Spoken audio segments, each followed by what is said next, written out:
Who sacked Thomas Frank? Who is it that's calling the shots at Tottenham Hotspur? Johan Lang and Thomas Frank collaborated with Vinay Venkatesham, according to all reports, to gazump, to cockblock the intentions, the best decisions of Fabio Paratici. Fabio Paratici decides to leave in November, according to all reports over the last month. He decided in November that his services were not being listened to, his opinions, his advice was not being heard, that there was a Danish house mafia that was cop-blocking his best intentions, and decided to depart and go to Fiorentina, a team that will in all likelihood be relegated from the Serie A. As the performances continue to struggle, as the outcome and the results continue to wane, and we find ourselves 5 points away from a relegation spot in 18th place against a resurgence West Ham, who look like they are a match for most teams in the last month. A weak and lackluster performance against Newcastle United has resulted in Thomas Frank finally having the P45 sent his way.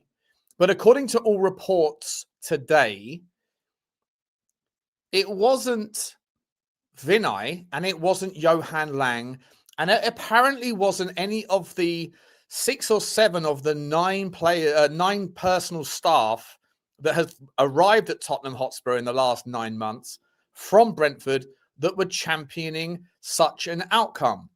So it begs the question, who is it that is really wagging the tail and making the decisions at Tottenham Hotspur? We've heard in the last 3 or 4 months that Nick Butcher, property guy Nick Butcher, is the right-hand man. He is the confidant. He is the devil's advocate at Tottenham Hotspur that's making the decisions for the Lewis family. We have also heard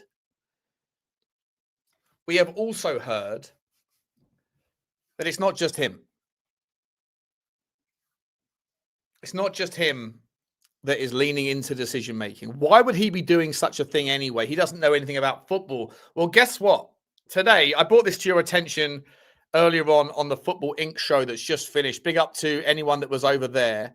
I can inform you guys that there's actually a name that's on the Tottenham Hotspur board of directors that, according to a source, that is someone that I trust very highly. I'm not going to say who it is. I did say it on the Football Inc. I was going to say it earlier on. But actually, there is a name of a director who apparently was the person who blew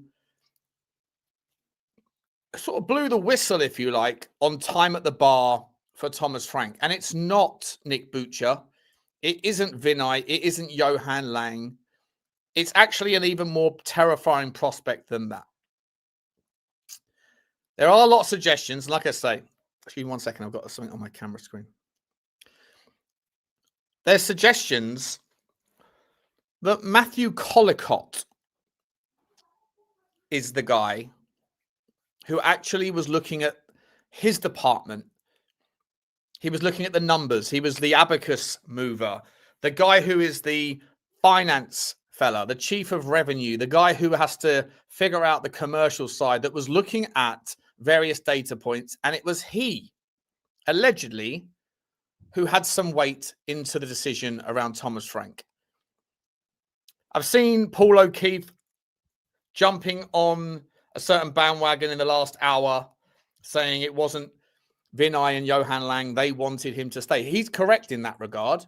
He is correct in that regard. But as I say, sources that I trust, sources that I'm not going to share. In fact, 2 different sources, different people, have shared with me that Matthew Collicott is far more involved in the decision-making around what happens on the pitch, and then not just what happens off the pitch, that is actually involved in leaning into the decision-making thought processes of the majority owners. It's quite a terrifying prospect, guys. It really is. We're going to talk all about it right now. How's everybody doing? It's pretty scary if it in fact is true that Matthew Collicott is the guy who's looking at the numbers, looking at the dwindling revenue from the match day programs, not the program, but the match day receipts, looking at the ticket prices, looking at the amount of empty seats, looking at maybe the dwindling resources coming from burgers and beers, looking at the eventual impact that will have if and should Tottenham get relegated. And it was he who was leaning into Nick Butcher. It was he that was saying, we can't contemplate a relegation and that we have to go in a different direction, despite the fact that CEO Vinay Venkatesham and Johan Lang were both advocating for Thomas Frank's persistence. It's terrifying. It's terrifying. As I say, Paul O'Keefe brought it out in the last hour. I spoke about it 2 hours ago, but I've got this from a very close source, very close friend, and someone that is usually in the Tunnel Club, that swaps some tickets with some people that they know that are in the chairman's box. And conversations were overheard, and insights and information has subsequently fallen through that Matthew Collicott had more to do with this than we should ever have had to have believed. Pretty scary that the numbers guy is the person that is making the decisions. Guys, smash the like button. We're going to get into it right now. We're also going to talk about all the things that I didn't talk about on the show earlier. Hit the subscribe button if you haven't already. We're on the march towards 43K, I think it is.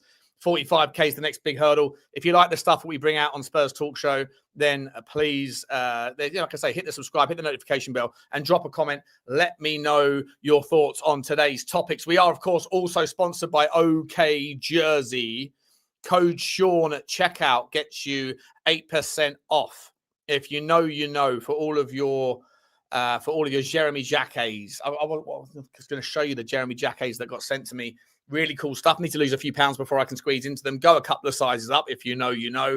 But ultimately, OK Jersey are the place to be to get all of your new retro, old school stuff, all of your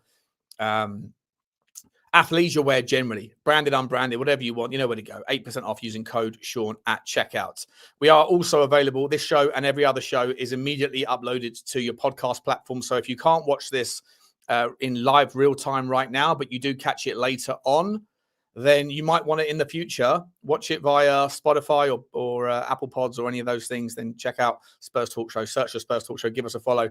If you are watching this right now, then you can follow me on all the different socials. I'm trying to grow the Insta, trying to go the Twitter. Don't forget about Sean Butler TV. Don't forget about Spurs 5. Don't forget about Football Inc. All of those things are in the stream elements links that will be put down in a minute. We have to have this conversation, guys. We have to have this conversation around what is going on at Tottenham Hotspur. Plus, we've got hundreds and hundreds and hundreds of tweets that summarize different people's opinions from the Daily Mail, from the Times and the Telegraph. I've got loads of things I wanted to bring to you guys earlier on, which I never got the chance to. So it's going to be an interesting one. What's everyone saying in the chat? Sean ITK nowadays with his sources up there with the best. Lukey, I'm not an ITK. I don't know anyone. I don't know anything.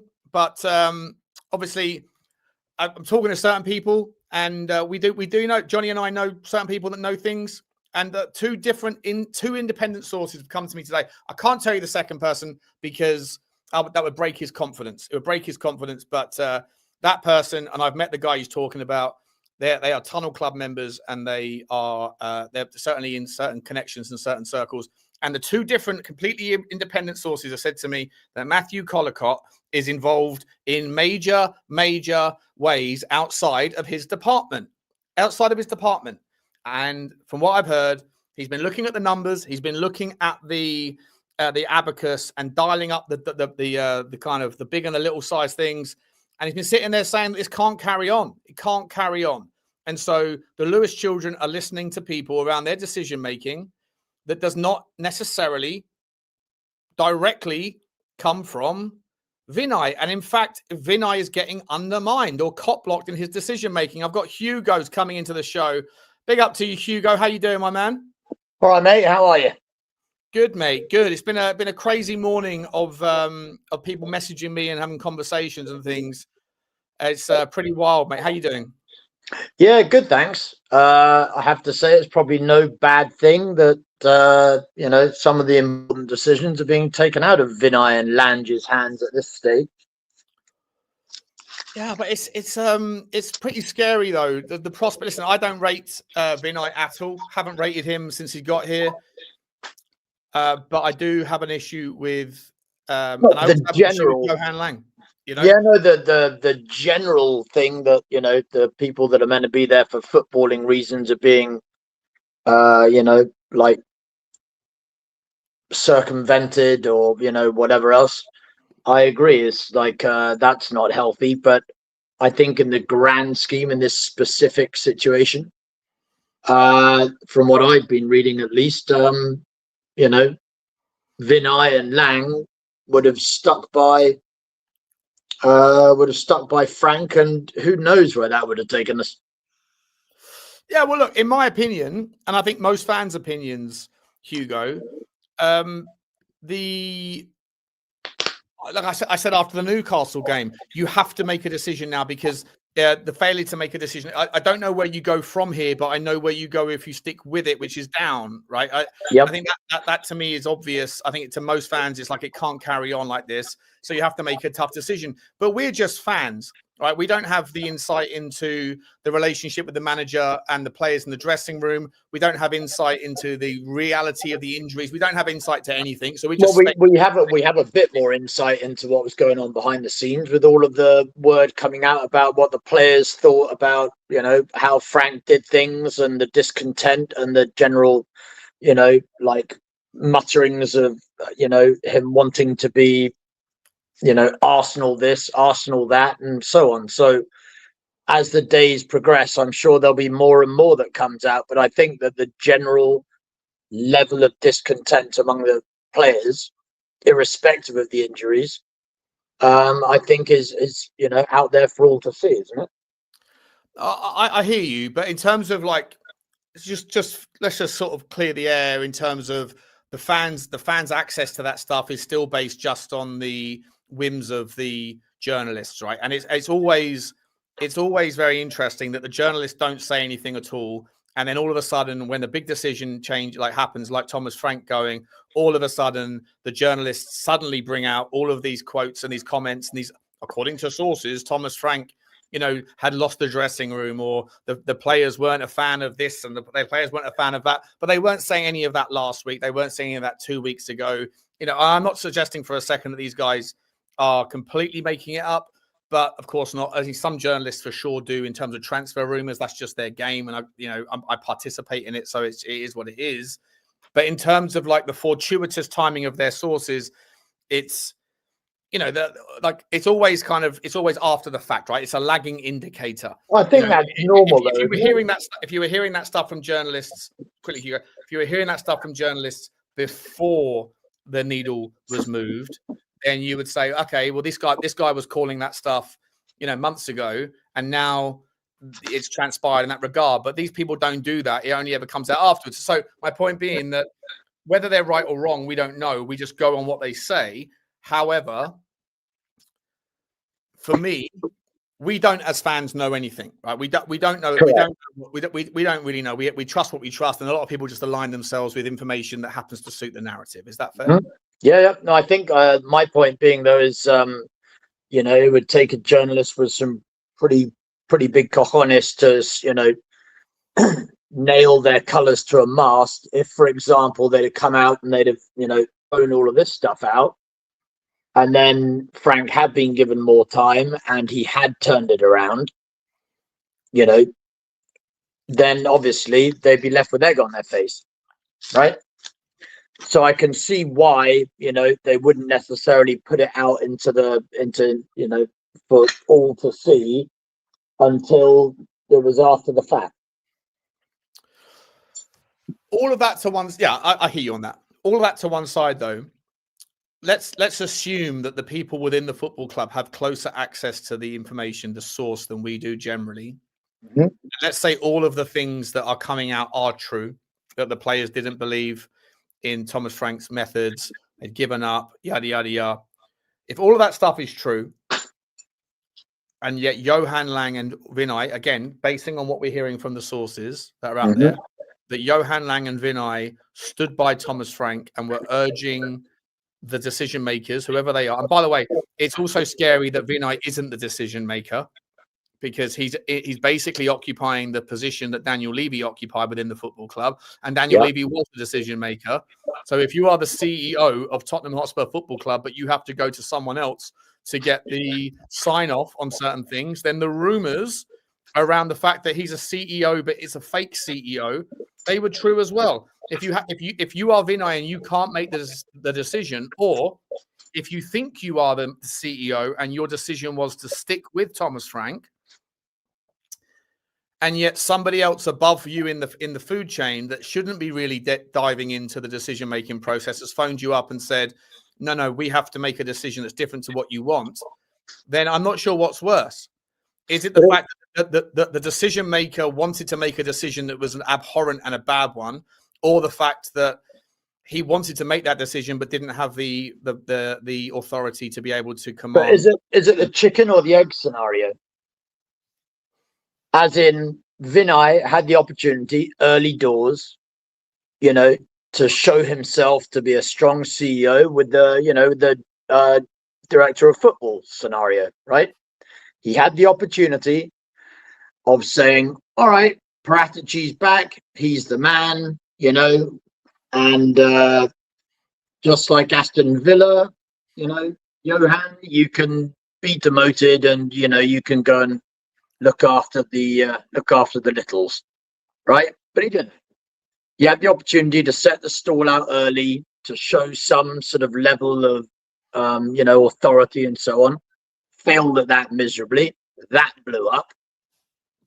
So I wonder if it's chicken and egg, right? As in, like, okay, well, was he never in charge? So was in fact that director of football decision even his to begin with, right?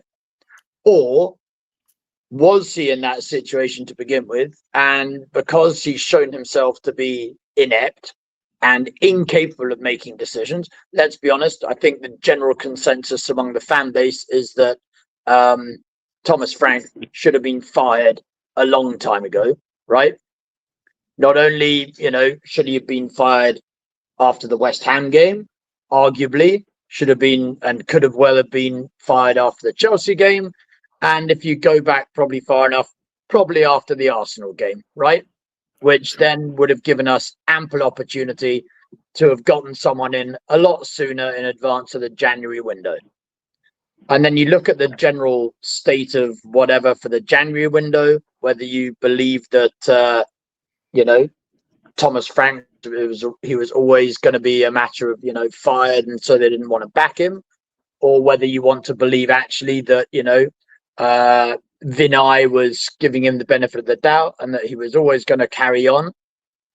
At some stage, you have to just wonder, did the owners just have to step in and say, do you know what?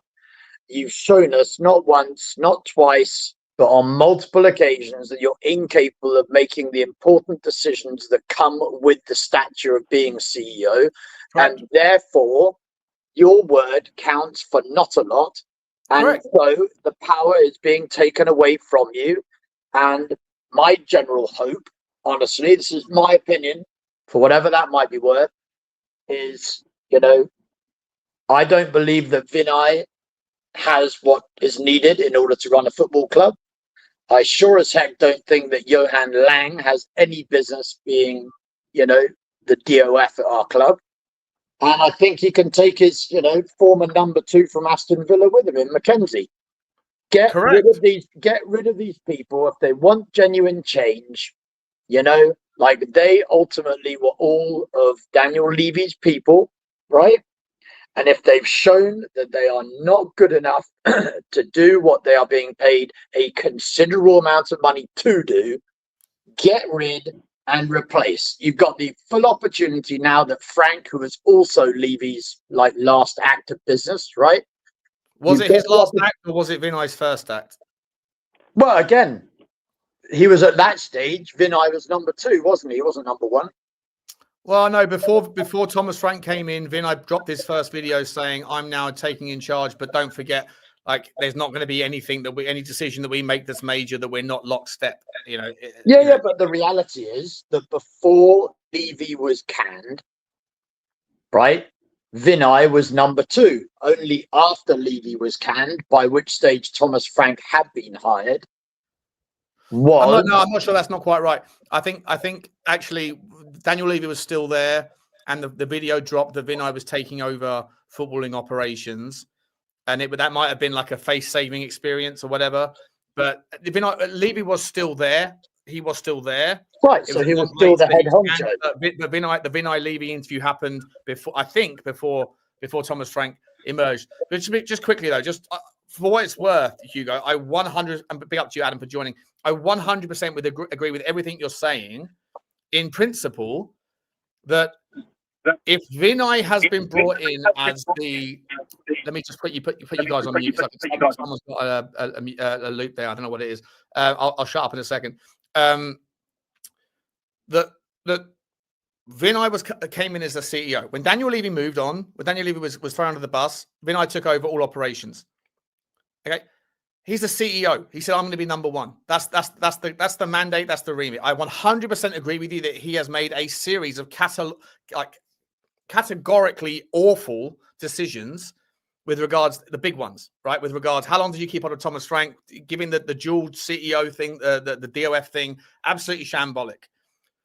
He's obviously backed Thomas Frank. I believe it's because he thinks that he did something similar at Arsenal. He backed his guy. As I said to everyone yesterday and the day before and the day before that and the day before that, it's not the same thing. Arsenal and Tottenham are not the same. The threat with what Tottenham face and what Arsenal had are not the same thing. Arteta's not the same as Thomas Frank. The backing isn't the same. There's nothing about the situation is the same, apart from because you backed one and it sort of worked out, therefore you're going to take the same approach. It doesn't work that way. It doesn't work that way. It's causation and correlation. It's that there's another option. There's another option as well, which is that he wants to continue to back Frank because he was petrified of having to hire someone else.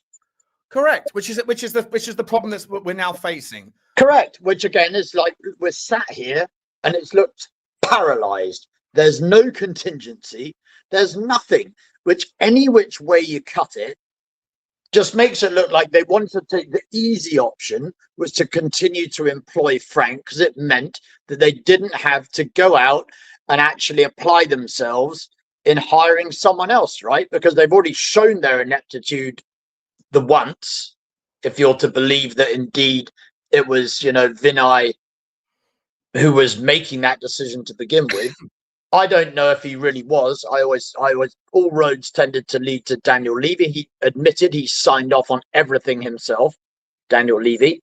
So to that end, I do wonder if, in fact, the exhaustive list of 30 people or whatever else that, that bollocks.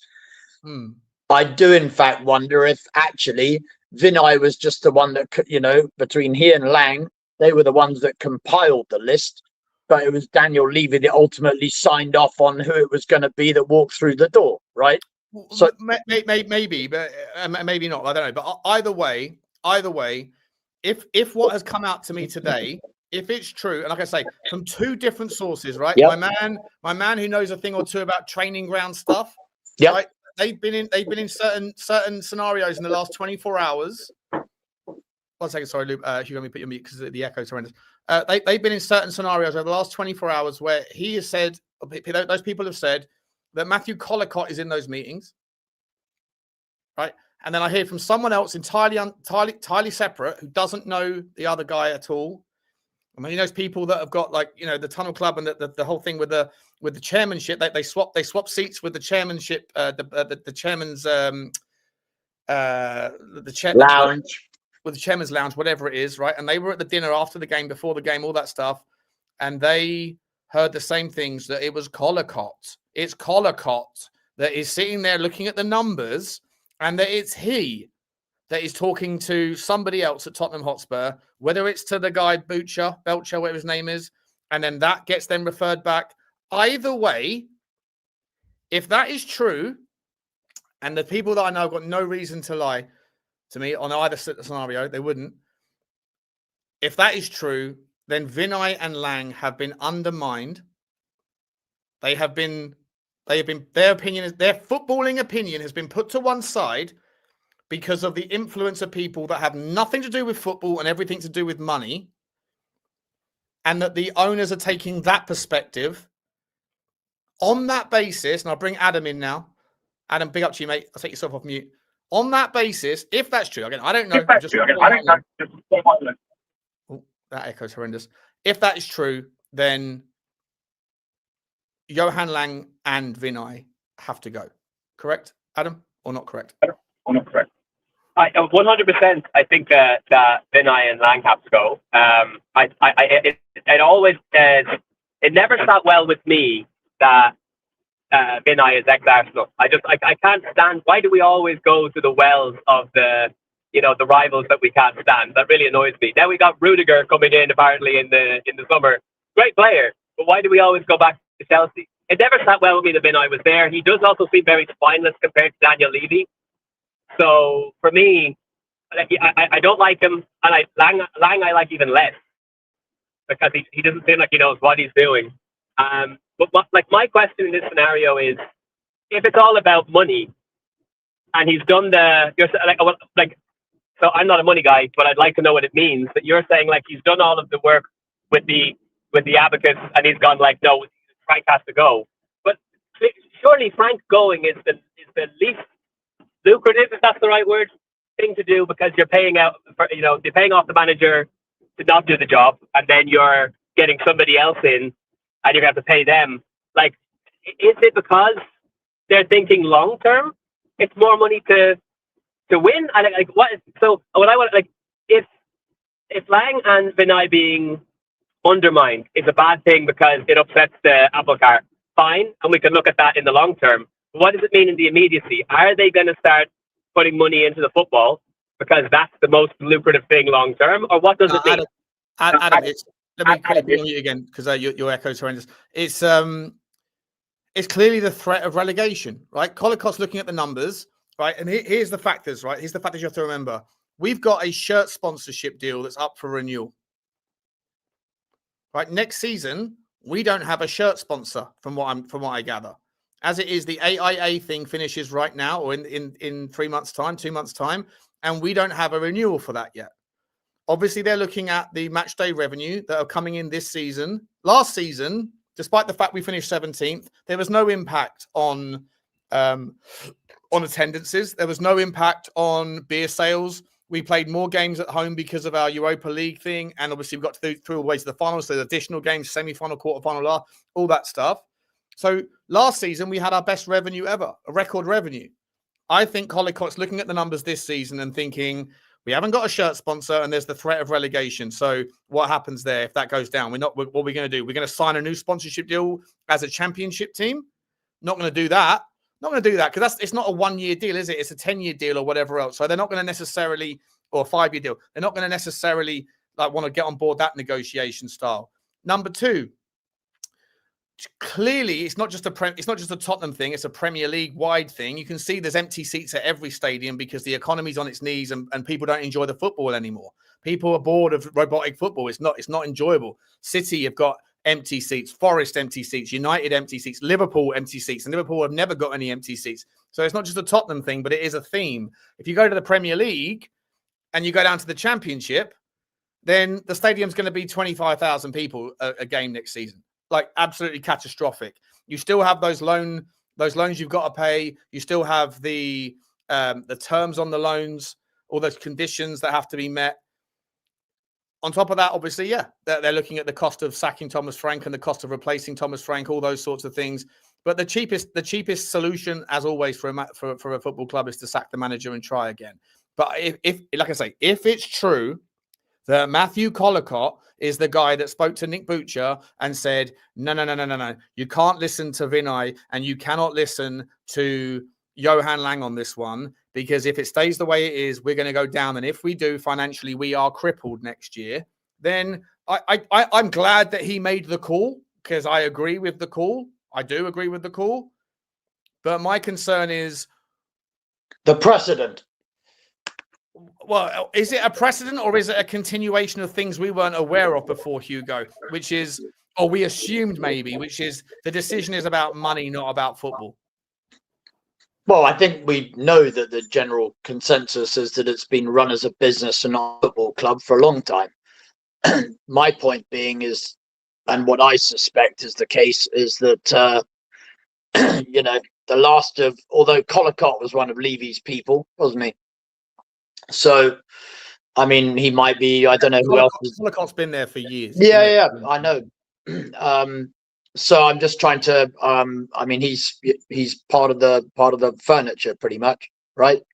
So he obviously, as a result of that, he's probably seen and experienced many a sacking before, and probably knows what, you know, where thresholds start to tail off and wherever else, and things start to look, you know, unhealthy and so on. My point being, though, is, and my hope from this is that if you were to have the right people sitting as the CEO and your DOF, for example, my belief is that if Paratici was still sitting in his chair and Lang wasn't there, I have a sneaking suspicion that they might have been more prepared to have, you know, given credence to what Paratici's advice was versus Lang and Vinay. I have a hope and I have a suspicion that they have shown enough ineptitude whereby they have minimal gravitas now, and my hope is that both will be shown out of the door in order for example, if Pochettino were to come back post-World Cup, that there would then be a complete changing of the guard. Top to bottom.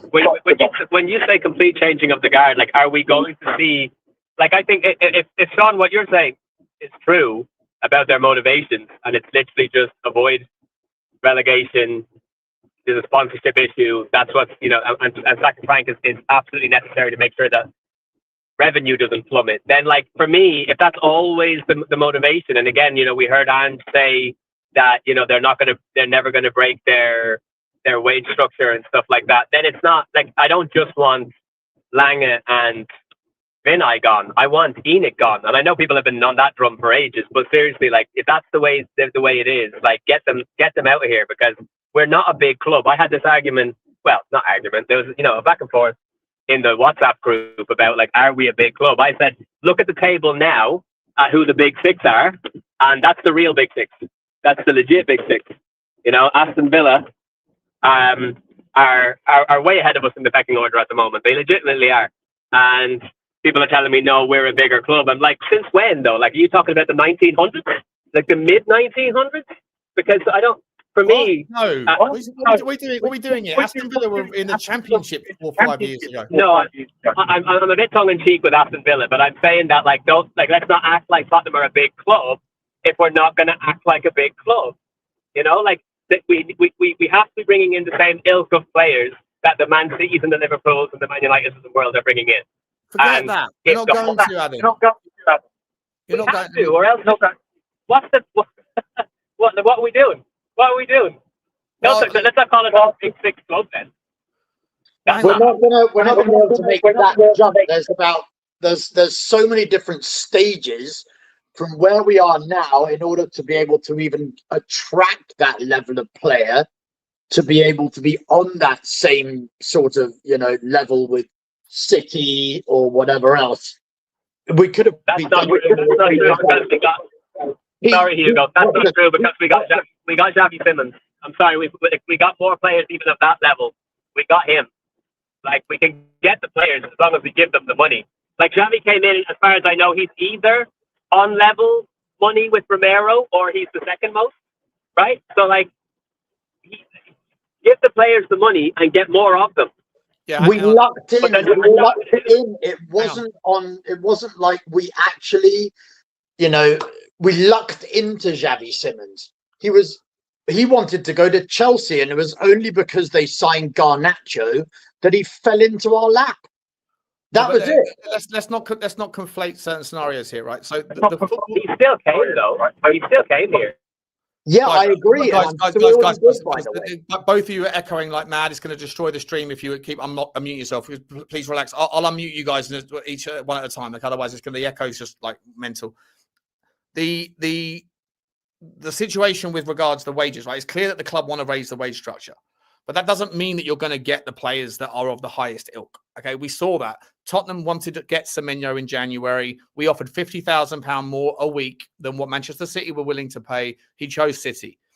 Ange Postecoglou today said, at the end of the 23-24 season, I wanted Neto, I wanted Mbeumo, I wanted Guehi, I wanted Semenyo. First of all, I call bullshit on the Semenyo because no one wanted Semenyo at the end of that season. He only scored 8 goals. He was a relatively unknown entity. And had we wanted him, we could have got him for 30 million quid, which is the same as what we basically paid for Odebear. So I call bullshit on his whole rhetoric on that one. With regards Neto, with regards Guehi, and with regards Mbeumo, guess where they went? They didn't go to teams that are like the same caliber as us. Yes, the whole Big Six thing is probably a delusion. It's probably an illusion, Adam.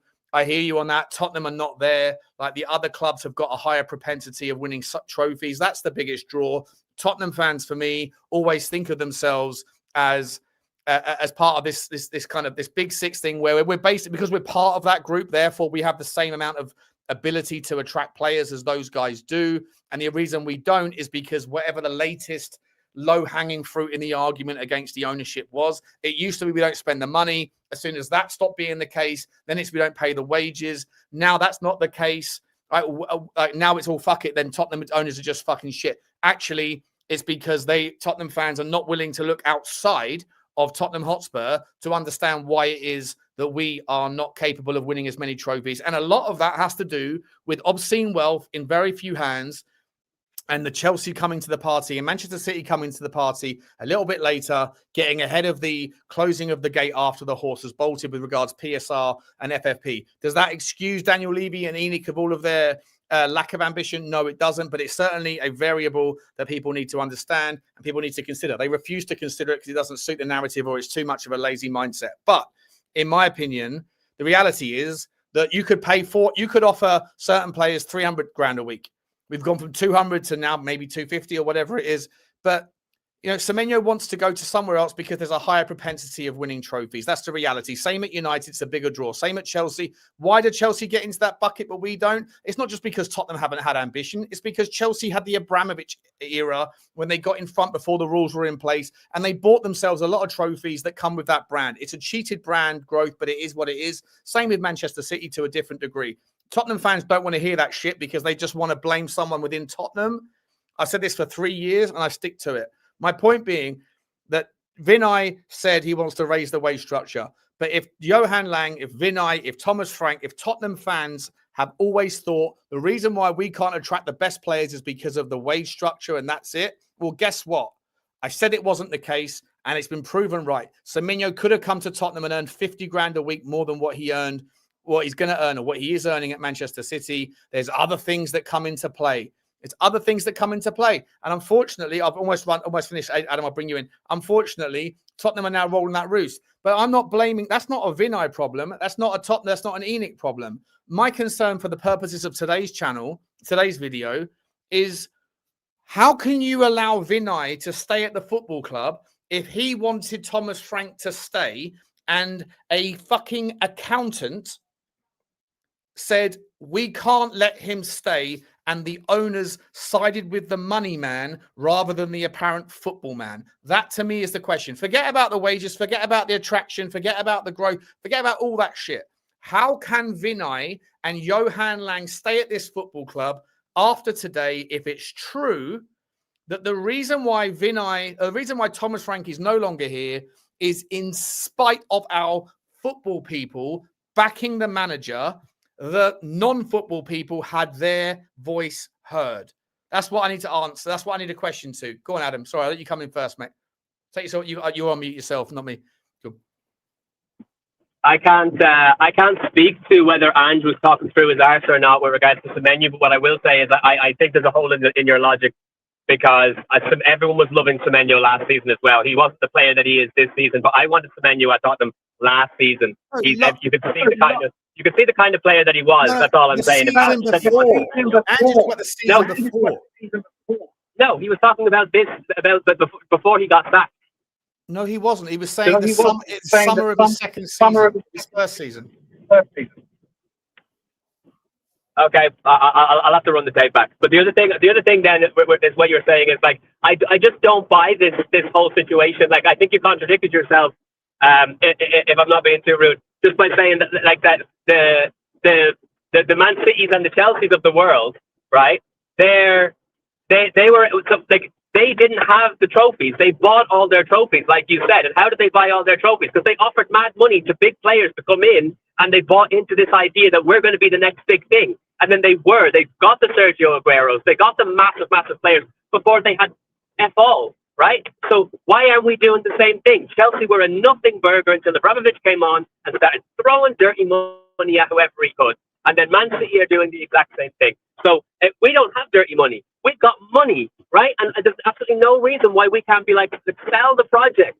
We're going to get this player. Go out. We got Xavi Simons. There's Xavi Simons. There's Micky van de Ven. There are players that we can build a reputation around and go, guys, if we add you to this squad, I'm telling you we're going to go win things. And you sell them on that. Pochettino, and even had the gift of the gab. Sell them on the project. Get them in. Offer them the money. Tell them that we're going to absolutely destroy. And then you will get the players. That's how Chelsea did it. That's how Chelsea did it. There's no reason we can't do that. However, I would. So, as a for instance, I would happily just give Julian Alvarez a call and go, "We're looking for a new number 9. You're shit hot, mate. Like, just call someone. Call the top players that you can literally like." Because he's Julian looking to Alvarez also has the same offer from Arsenal. From Arsenal. And where's he going to go? Chelsea and Manchester City got in front of that situation before the rules were in place to stop it happening. Sorry, Adam, let me bring Hugo in because the echo's horrendous. It's going to be awful. Otherwise, only one at a time. Sorry, go on, Hugo. Let me bring you in, mate. What should I say?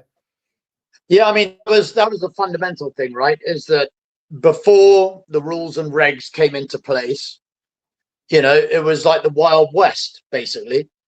So those that had the money, whatever means it might have come through, were able to go and throw it accordingly. And by the way, they were also able to go and hire the very best coaches to attract the very best players as well, because there wasn't any, money was no object, right?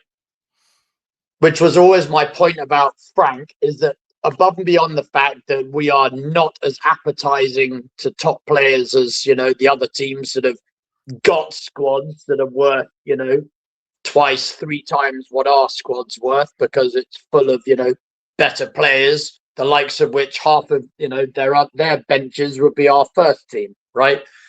So to that end, while you're still, the only way that we are going to be able to reach that level would have been if we'd have invested in peak Pochettino. That would have been strike while the iron's hot. You got the right guy at the top of the club. And then you just need to put a little bit more, bit more gold dust on top. And hey, presto, that will hopefully push you into the rarefied air of, being perennial contenders, right? The problem is that because we've seen a lack of investment and gradual degradation in not only the players, but now in the last 2 iterations in the caliber of managers as well, it means that we are in a situation where we're having to basically build again. But in my opinion, for what that might be worth, it's a lot easier to build quicker when you have a manager of gravitas at the helm that A, sells himself to players that have been like, I've heard of him, I want to go play with him, he's a winner, but only if that is then matched with the appropriate levels of investment and desire, which unfortunately, when we had the two perennial winners in situ, for whatever reason, the investment was not made into getting the players that both of those guys wanted. So now it's a multitude of factors. I think you've got to have the right guy at the helm, and then you actually have to invest the correct amounts of money to go and get the players that guy actually wants. Not the bargain basements, not the number 2 on the list, not the number 3 on the list, but assuming that those guys aren't wanted by, your competitors and or clubs that are better than you, with that proviso, then you're in a situation where hopefully you can actually get the people that your manager actually wants. And at that stage, you're building the right culture because the people are on the same page because they believe in the manager, and slowly but surely you start to build. All right, I can see Adam wants to come in, mate. Big up to you, Hugo. Thanks, mate. This is like a master conch. Go on, Adam. What are you doing? No, I literally just wanted to say, Hugo, a lot of salient points, and I really appreciate you, mate. You're very measured. You're very articulate, and I appreciate chatting to you in the WhatsApp group as well, mate. I'm glad that you're in there, and delighted to be on screen with you for the first time. I have to run because the car needs diesel, and there's a queue coming behind me. So delighted to be chatting to you, lads, and I can't hear you. You muted yourself, Sean. I thought you were doing this to. I want to challenge him, but no, you're just saying goodbye. Fair enough.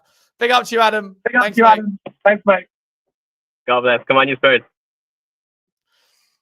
There we go. All right, listen, let me bring you back in. We'll go to double Z's. Hugo, that's listen. Look, for me, I just think that the most terrifying thing here is, if I'm entirely honest, if I'm Vinay today, and Paul O'Keefe is saying it, like I say, I've heard it. Paul O'Keefe hasn't gone as far as to say. I know. Ali Gold has said it was Vinay's call. I personally believe that is a Tottenham club message PR, given to PR, given to the journalists to look like it's all a unified camp. Yeah, same as if we're to believe that Paratici was involved in January. Same bollocks, mate. Exactly right. Exactly. So I personally think, Hugo, that if what I'm being told is correct, and like I say, two completely different sources. Matthew Collicott suddenly involved in things that he has no business being a part of at the training ground, and also with regards to the chairman's suite at the Tottenham Hotspur club, voices being overheard saying that it was him that was influencing decisions. If Vinay has been undermined as the CEO, if you're Vinay, let's not assume then therefore that means that Vivian and Charlie and Butcher, whoever they are, right? If they're sitting there thinking, you know what, Vinay, no, sorry, mate, we disagree, we're going to go in a different direction. Okay, you got to put the statement out, you got to do this, you got to do that. But if you're Vinay and you don't even have the right to be able to make the decision or decide, like I say, I disagree. If he wanted to keep Thomas Frank, I disagree with it. But I am just a fan. You're just a fan.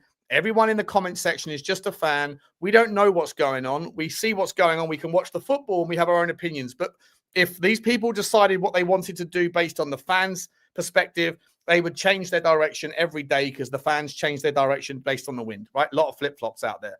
Captain Javiana as a football club. If you are Vinay, though, and you've been told, we disagree, thanks for your input, but you have to sack him. What do you do if you're Vinay? Well, probably depends how much you're being paid, I would guess. You can either suck it up and be a puppet CEO, or you can, start looking for alternative employment. So you wouldn't go, fuck this, I'm out of here. Well, it depends how much he's being paid. You'd probably still want to be, I'm sure he could get paid a lot more money working in the financial sector. Yeah, I mean, who knows? He might be. And I mean, at this stage, as I said to you, as I maybe suggested before, I think now if we're going to be making changes, I think now would be the perfect time to clean house. And I mean, I can't remember. I think it was over here with my 49ers. I think it was Jed York, who ages ago now said the only people you can't sack are the owners.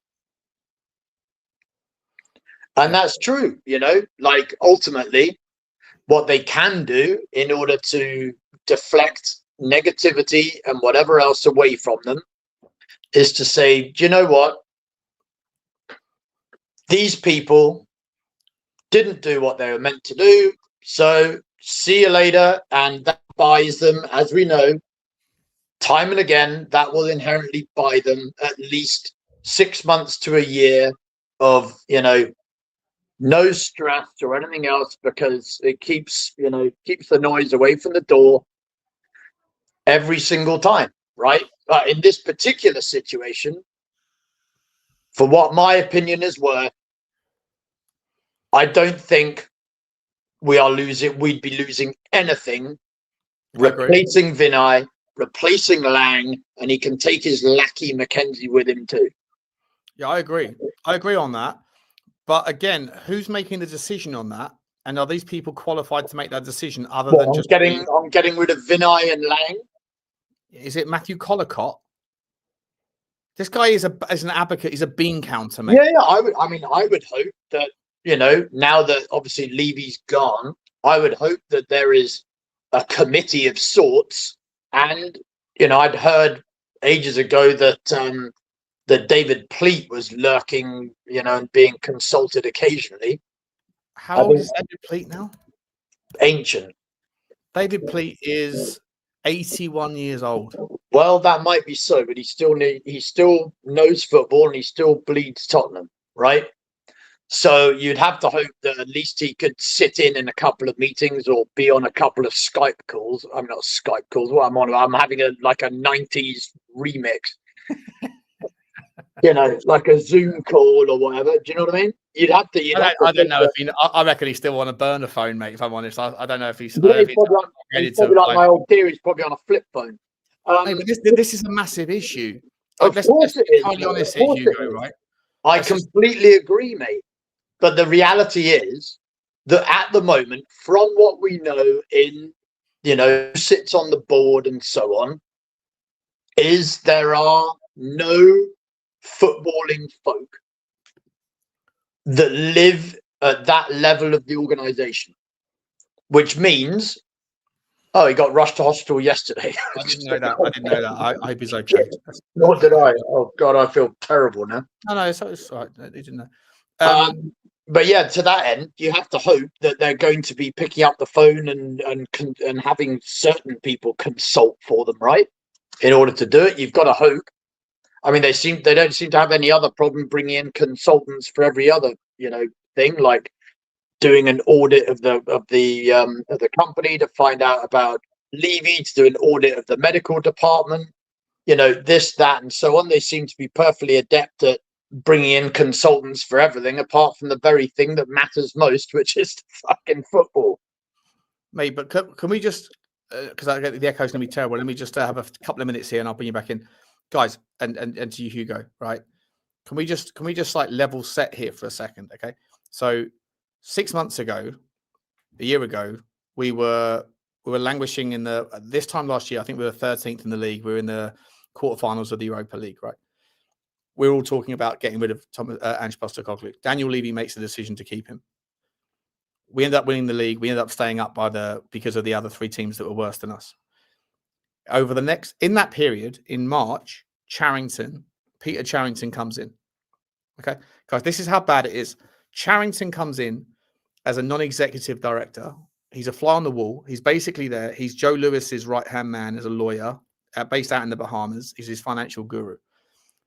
The only reason he's there is because the Lewis family got wind of the fact that maybe, just maybe, they were looking for money, and the reason why money wasn't coming in as firm offers of investment is because Daniel Levy was cooking the negotiations to ensure that he was kept on in some regard. And the Lewises, who haven't taken a penny out of the football club in dividends for the last 25 years, are sitting there and getting cop blocked by a geezer who's taken 55 million quid in salaries and bonuses out of the football club, without putting any money in, right? Even though he's a 25, whatever it is, circa 25% ownership of the football club, when the £100 million got put in of 150, it didn't come from his pocket. He wasn't liquid enough. So they're sitting there going, this guy's taking the fucking piss out of us. He's taking 55 million. Yes, he might be working 16 hours a day. He's making himself involved in every lever, every level, every contract has to go through him. He's spinning 1,000 plates. Maybe, just maybe, part of the reason why his zero-sum negotiation strategy to contract talks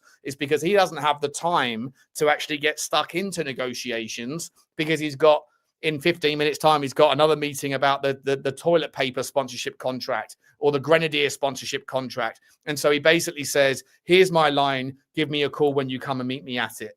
And so he's kind of engineered a scenario where he's too involved, too deliberate, and he hasn't got the time to be able to sort of do multitasking here. So all of that stuff looks like a shambles, but he's got himself in a position where he's too indispensable.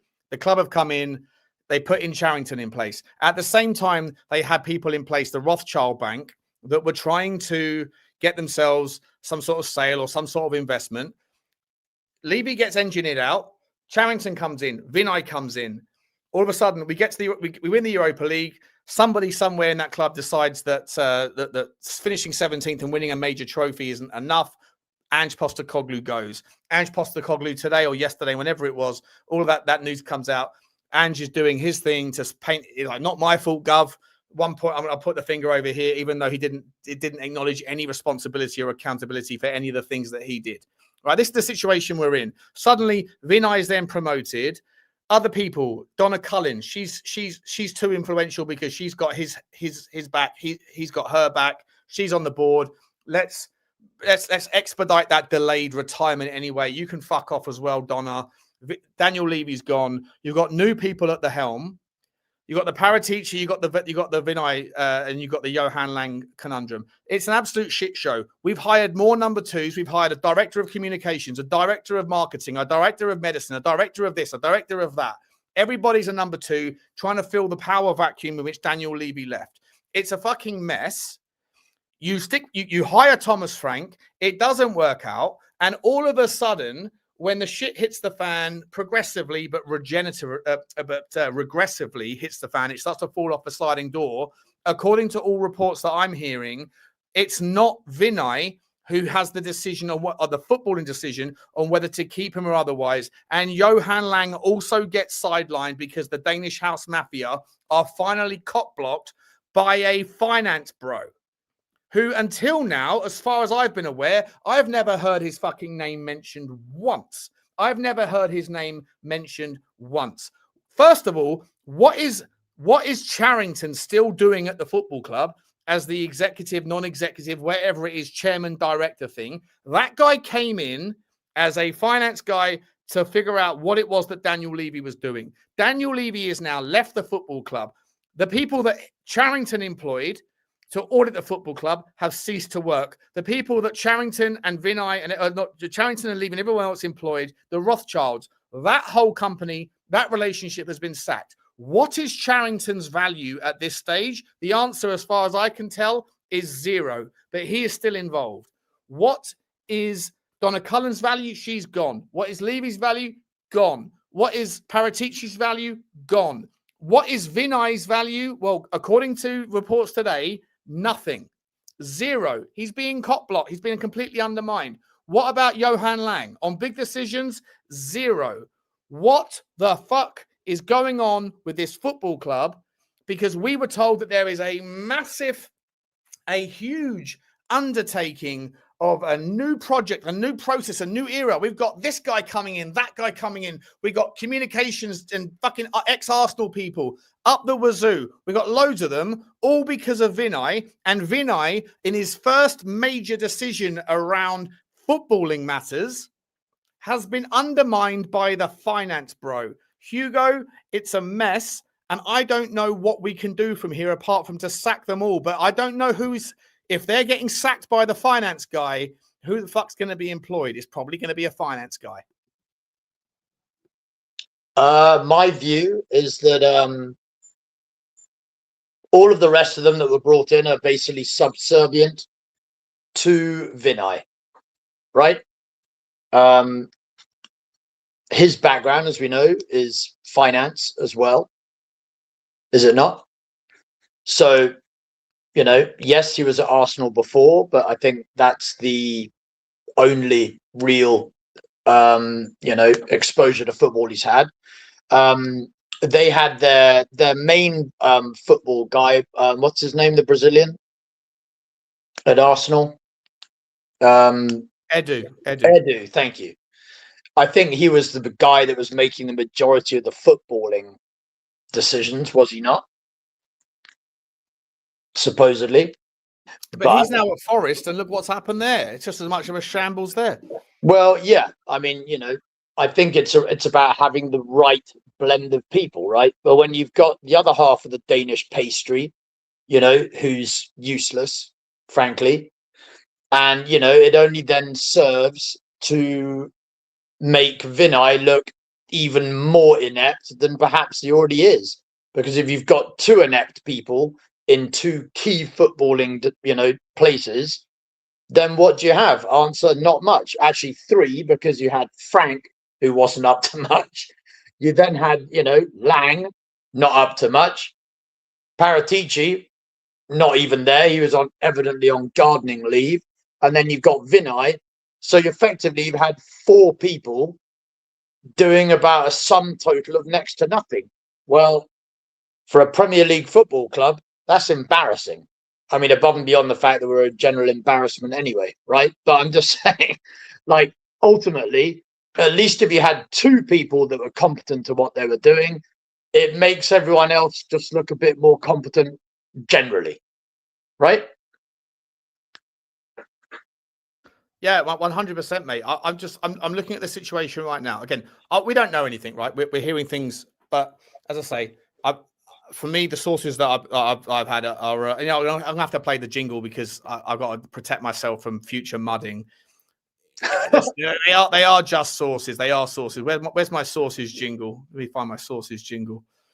Is it there? Where's it gone? Here we go. Yeah, come on, yeah. Sources, everyone has a source. They're never right, but we'll share them, of course. I know a guy who knows all the discourse. Content's got a content, and trust me, bro, it's my source. Yeah, got to, like, you know, sort of levitate it a little bit, make it a bit more, I don't know, lighthearted. But mate, Hugo, for me, I am terrified by what's happening at Tottenham Hotspur, because Vinay came in and this whole plan, the plan that looks like it's falling apart, is not just Vinay's plan around Thomas Frank. If the ownership don't trust Vinay anymore, then everything is fucked. Everything is game over. Right? If Vinay brought in the communications chief, I don't know who these people are, I don't care about them, but if Vinay brought in the comms guy, it will go, whoever that is. If Vinay brought in the marketing guy or girl, whoever that is, I think one of them came from Arsenal, which is, you know, disgusting anyway. But all of these other people, what about we just hired a guy from Brentford. There's 9 people that have joined us from Brentford. Don't tell me that Thomas Frank wasn't recommending these people to Johan Lang, and Johan Lang was recommending them to Vinay, and Vinay was recommending them to Collicott or to whoever it is, Butcher. But that the geezer. To be fair, we don't know that they're not competent. Those people. It just might be. It just might be that, you know, Vinay is good at hiring people to do the aggregation of the work required. Sure. It's just that when it comes to the footballing decisions, that he couldn't run a piss up in a brewery. It could just be that. Correct. But ultimately, the biggest fish in the room, the whale in the room here are the owners, and they've decided to back the finance guy, or they backed the son-in-law. Whether the son-in-law got the tap from the finance guy, who knows, right? But if the owners, and there's a lot of speculation, not just the sources that I'm going with, like there's a lot of speculation that Nick Butcher, who's just the son-in-law of Vivian Lewis, right? 65-year-old woman who got called out by a Tottenham fan, her daughter married Nick Butcher, who's the CEO of Tavistock or whatever it is. that guy has made the decision. And where did that guy get his information from? Well, as far as I'm hearing, it's from Matthew fucking Collicott, who's a bean counter within the football club, who's literally just looking at the drop-off in season tickets, the drop-off in match-going fans, match-going revenue, and all that stuff, and saying, we can't meet our requirements if we go down to the championship. Therefore, something has to change. And the fact that Vinay and all of his plans, all of his people, everyone that was hired by him, he has been undermined.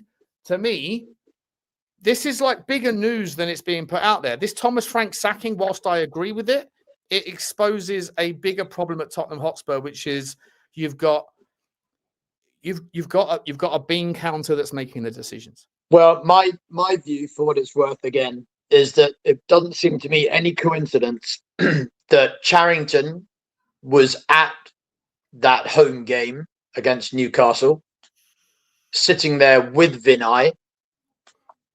He evidently, I don't know how many games Charrington attends. I don't think very many. It doesn't seem to me. I mean, I haven't seen him very often, to be honest. I don't know. No, I mean, for what it's worth, you know what you said about what his original purpose was at the club has now been rendered obsolete. I would say to you that I suspect, per the original thing, was he was there to advocate for the Lewis family, being Uncle Joe's buddy, right? And I would suggest to you that he is still there as the non-executive chairman of the board to protect the Lewis's best interests. And I think, having probably sat through that game and watched what was going on, heard the abuse, heard everything and seen everything with his own eyes, as opposed to having it reported to him, it doesn't seem to me to be a massive coincidence that Thomas Frank got his P45 the next day. Yeah. I don't think it's just going to be a Collicott's. Yes, I think that was probably a major, contributing factor. But I have a sneaking suspicion that Charrington sat there and he goes, "Look, I'm here to cover your asses. I'm telling you." Does he know about anything?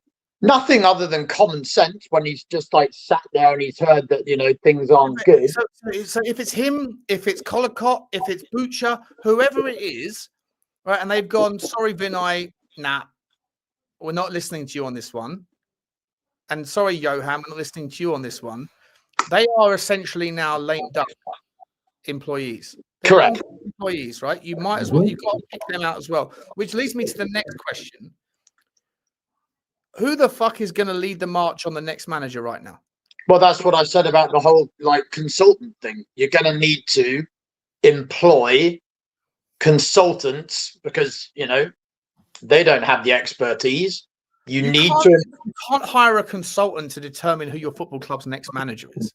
Not your next manager, but you can as far as just... So right now, your next Vinay, I'm talking about. Your next Vinay. Okay, but before you get to the next Vinay, you've got to figure out who's going to be in charge for Arsenal. Yep. Who's making that decision? Well, that's a very good question. Vinay? Is it Johan Lang, who's just been cop-blocked and undermined entirely? I don't think Lang's got any gravitas left or any credit in the bank at all. Okay, so what? So Johan Lang should be sacked today, yeah? I mean, I don't understand what his value is. I agree with you. He has to go. I think that Vinay has to go. I agree. And all of their work has to be completely written off. All of it. Right? All of it. I'm not saying that the communications guy has to be sacked, because who the fuck cares about a communications guy? They don't communicate very well anyway. So you can't get much worse. The marketing guy couldn't really give a fuck, right? That's just about drawing attention to premium tickets, and I couldn't give a fuck about that stuff. So they can stay in their job for all I care. But who is it that is going to decide right now? If there is a board meeting happening today, or a meeting of minds today, right now, and they're going, shit, we have the Tottenham players have been given 5 days off. Okay, they've been given 5 days off, so they obviously. That's at least a smart decision, because it gives us 5 days to figure out who we're going to bring in to work with them on Monday morning.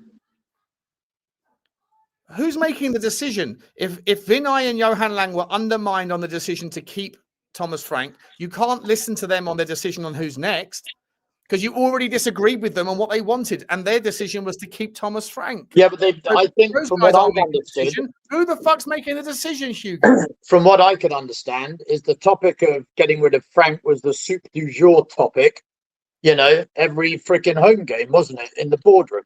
So what I suspect has happened is that, it's not like they suddenly had a sit down and just like, well, whatever. I think what's happened is that it's, as things have gone progressively downhill, is that, they've sat there and they've had multiple meetings with Vinay and Lang to say, guys, what's going on? And every time they've come out and said, oh yeah, Frank's, he's great. He's great.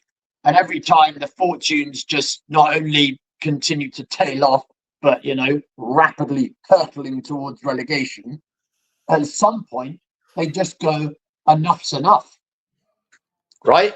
At some point, you've got to think, you guys can't keep on, if you guys keep on telling me the same thing, but nothing's changing, then we're going to make the change. Well, but who are you saying? Who are you saying? If the board is sat there, right, and they're continually being told by Lang and by Vinay, forget those guys. Like, those guys can't make a decision right now. Right? Like, if what we're saying, again, speculation, but I'm hearing it from many places, and it's clear there's something to it, that those guys have been entirely undermined on the decision around Thomas Frank, a decision that we all agree with, but they didn't. Right. If yesterday they were saying keep Thomas Frank, and they've gone, sorry, no, we're disagreeing, sack him tonight, you can't ask those same people tomorrow, who do you think should be next? So where do you go? Well, you can. You'd be an idiot, but you can. You can't. Well, I mean, okay, you can, but you're not really, like, you haven't given them any reason to think that you're going to listen to them, and you haven't really given them any reason to give a shit anymore, because their previous decision wasn't agreed upon. Well, that or to think they can make the correct decision. Right, but and everyone agrees with that. So they've been kneecapped, right? So for me, they're lame ducks. They are lame ducks. They need to be out the door. Period. 100%. But in the meantime, before you sack them, you can sack them tomorrow. They're irrelevant now as far as reality goes. Yep. Who makes the decision? And is it the only people that are left at the football club that have any influence? Is Collicott, is the director of comms, the director of marketing, the director of HR, the director of the board members, right? The board members. Para-teacher's already fucked off. Johan Lang's a lame duck, and Vinay's a lame duck. So where do you go? The next obvious option is you either go to someone that's not a board member, like a Michael Dawson or a Gary Mabbutt, people that are ex-Tottenham people that are in the football club, or you go to the players. And by the way, like, Marinakis, according to all reports, had an emergency meeting with the 5 most senior Nottingham Forest players to ask them how they felt about Sean Dyche. And they obviously felt a certain way because Sean Dyche had his marching orders about 10 minutes later. If Tottenham go in the same direction, who do you go to? Well, you go to the senior members of the football club. Who is that? That's Christian Romero, who called the board out only a week ago. So they don't want to hear his fucking opinion, and he's suspended for 4 games anyway. So where do you go to get your opinion? I think what about you remember the magic list that got compiled, which they put all of their effort into in order to arrive at Thomas Frank? Then I have to think that, that would be a good place to start, is work your way down the list. No, but what was that list? What was that list built upon? It was built upon the people that you no longer trust to make the right decision. Well, no, exactly so. But then also, I'd imagine when Paratici was busy pitching De Zerbi, if that's true, it is true. It is true. And guess what? I love that. Great segue, my man. Great segue.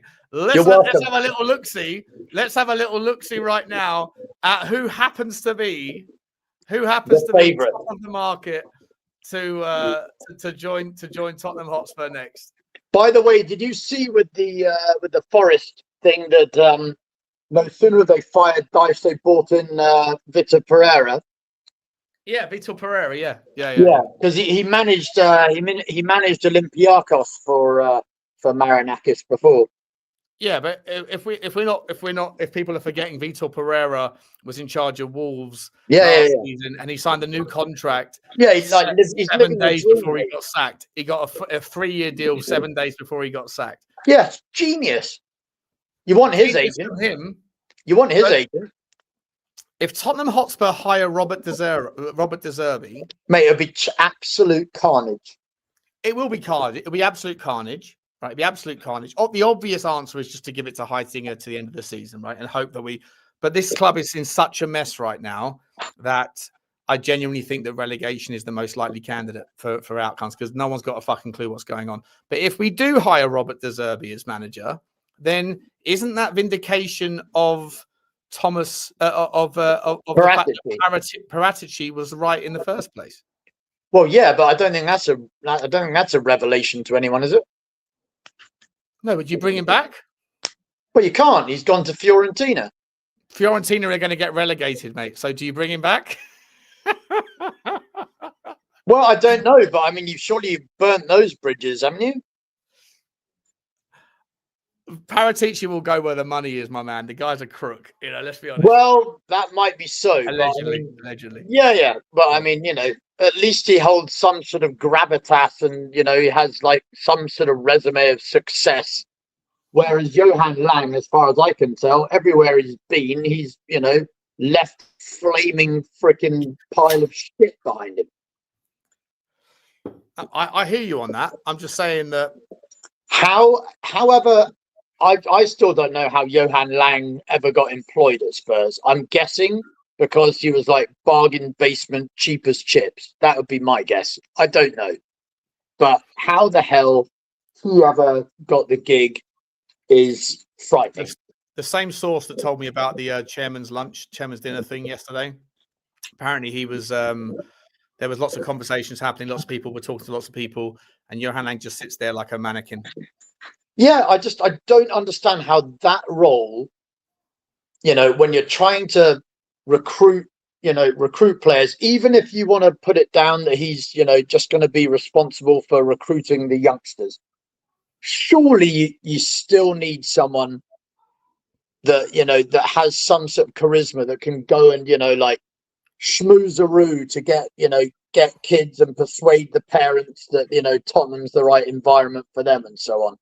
I don't get it. Can you imagine going into a meeting with him to be sold on Tottenham Hotspur? No, I think that's part of the issue, right? But I'm almost kind of going above that right now. I think everybody in the last week, for me, Hugo, every Tottenham fan that I've spoken to said it doesn't matter who the next manager is. Vinay's a problem. Johan Lang's a problem. Like if what I've heard today is absolutely true, then the problems at the football club I've always thought of the ownership as like a long-term issue that you can't budge, you can't move it because they're not going to sell until they want to go. So right? hang on a second, Sean. Are you trying to tell me ENIC out? I mean, it couldn't give a fuck, mate. I've never had any defense. People like to paint me in the corner of defending the owners. The only person that I ever defended was Daniel Levy, and I wasn't defending him in entirety. I was only ever defending against people the people in the content space that used to paint him as this devil. But if Collicott, okay, he's at the club, but effectively he's like part of the ENIC furniture, right? I don't know anything about the guy. I don't know, but I know he's not a football person. No. He's not a football person. He's a fucking accountant. And if it's true that he was the guy that leveraged certain mechanisms in the Nick Booch is going to sit there and go, who shall I listen to? I'm going to listen to Matthew Collicott, who's looked at the numbers, and the numbers are scary to him, and the numbers therefore are scary to the ownership. Okay, we're going to overrule a football guy who's also kind of finance, and we're going to overrule a football guy who doesn't really do anything or say anything. He's never going to argue back. He's never going to put up a strong case because he's a fucking Danish pastry, as you call them, right? Then, like, the the reality for me is like the ownership thing is no longer like a short-term, as like a long-term problem. It's a short-term problem because you have to make a very short-term decision. Right now, Tottenham and Nottingham Forest have short-term issues, medium-term issues, and long-term issues. And they are all, it's like the fucking Venn diagram, the Venn diagram, sorry, of chaos, right? And in the middle of that fucking Venn diagram, when you've got three overlapping concentric circles, is relegation. And I think that Tottenham Hotspur, we're verging towards it because I don't know who's making the next big decision. And the next big decision, Hugo, is the manager. It's the biggest decision of all of the decisions we've had to make. The next one we have to make, and it's got to come in the next 72 hours. The next big decision is the biggest decision of Tottenham's last 25 years, in my opinion. Yeah, no, I mean, look, it's huge. If you get relegated, let me just paint this picture. You're really buggered. No, not buggered. We are fucked, bro, because everyone wants to go. You're never going to have a flash sale of so much talent that wants to get out of here. Romero's gone. Van de Ven's gone. Porro's gone. Udogie's gone. Vicario's gone. The only people in the back line that Dragason's gone, even though he doesn't deserve much more than what he's got. But Danzo's the only one that will come down, plus all the kids. In the midfield, Conor Gallagher's sitting there going, Jesus Christ. I think he's going to want to go. I mean, gone. Pelini is not going to sign. Like, I mean, it just carries on, right? Everyone wants out. Everyone wants out. You will see an embarrassing. It'll be like rats off a ship. You then rats off exactly. You then have more so than you've ever seen before. More so than you've ever seen before. Circa Leeds, when 96 or whatever that was. You then got the problem of having to refill those spaces. So you're going to have to go and sign players to come in. And you know what that means? You're going to have to sign players that want to come and play in the Championship for a year on 3 or 4 year deals. Right.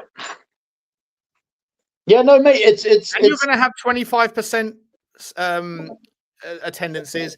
You're going to have 20%, 25%. Yeah, all while you're trying to service your 750 million debt. The debt's fucked. It's not just a nightmare. It's a catastrophe for a football club like Tottenham. Like, no, it's game fucking over. Like Marinakis going, we can't go down as Nottingham Forest. If Nottingham Forest can't go down, Tottenham can't go down. No, mate. It would be like an absolute implosion of epic proportions. Man. Yeah. Epic. I mean, I don't know if that would actually, like, ENIC would have to fold. I don't know what the hell would happen. The next decision around who it is that gets us through the next 3 months is the biggest decision that Tottenham's ownership have ever made. And I have no idea who's making the decision. And the people that I think are making the decision are not football people. Yeah. It is a disaster, Hugo. Mate, I completely agree with you. I mean, the only thing we can frankly hope and pray for, honestly, is that they just by complete luck, do they happen to land on someone that's capable.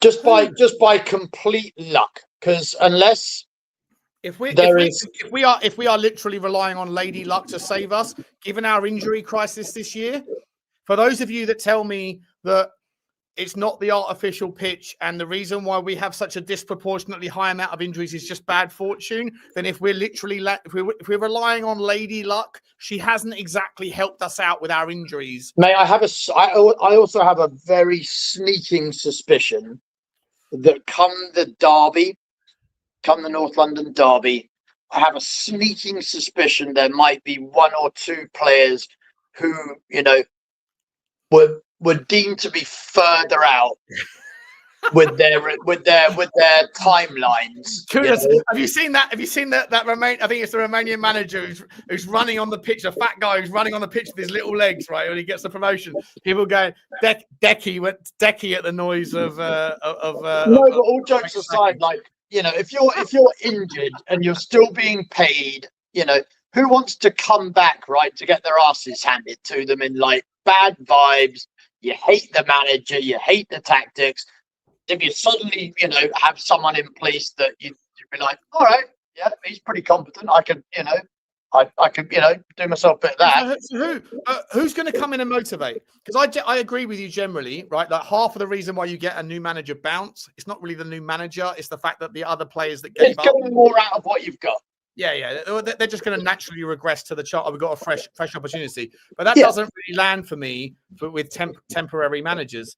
It's more true with permanent managers. I know with Carrick it's worked out differently, but I'm sitting there looking at the team and thinking, who is it currently that's injured that might not be injured really? I think Jed Spence hasn't given a fuck for a long time. Yeah, I think I think that guy's a fucking, as much as I think he's a talented player, I think Jed Spence is a problem child in a football club. I think unfortunately he's, just been under the influence of he's got about the same amount of level, same amount of shits to give as Romero, frankly. Like you need, and when that is the archetype, if you will, that is being your club captain, and that's who you take your orders from, and that's who, you're a youngster, so you're looking for guidance, and that is who you're looking at, then chances are, yes, I know he already came with a bit of a track record and his loan, where was he, Torino or Genoa? I can't remember. Who's that, sorry? Spence. Yeah, he went to Genoa, yeah. There were rumours that he was unsettled there and, behaved like a donut there. But, I mean, ultimately, it seems to me you've got to have someone that the players respect and someone that is capable of motivating the players. If you bring in another wet paper bag, we are going to get relegated. Do you know what, mate? I think I'm going to go and put a... the echo's back. Let me put you on mute a second. I think I'm actually going to try and soften the blow of what I think is actually quite likely right now. I don't think the markets are quite baking in how much of a shit show Tottenham are. I'm actually going to go and put 100 quid on the fact that Tottenham are going to get relegated. Because I'd rather sacrifice 100 quid. I'm happy for the 100 quid hit. I genuinely think that what we are working with within the ownership of the football club and the decision making is terrifying. That we have just undermined. And it's okay. I personally agree with the decision that was made. Personally, I do. But if it is true that Johan Lang and Vinay Venkatesham have been entirely undermined by non-football people at the football club, then they are lame ducks. They are entirely irrelevant. And then that basically leaves this football club without a single football person in any position of management. And on that basis, I have no fucking clue who it is and what it is that they are going to base their agenda on and finding a temp or a permanent or anything else. And if, as much as I want De Zerbi to come in because chaos is going to chaos, I said that shit with tongue in cheek from a content perspective, right? I said it because it's going to be exciting because I didn't really think that it was quite like this. But if this is the picture that's being painted, who is running the fucking show, Hugo? What are we doing here, mate? There is nobody at this football club right now that has any authority that are football people. What do we do from here, mate? And it's the worst possible time to have. It'd be different if you were 10th.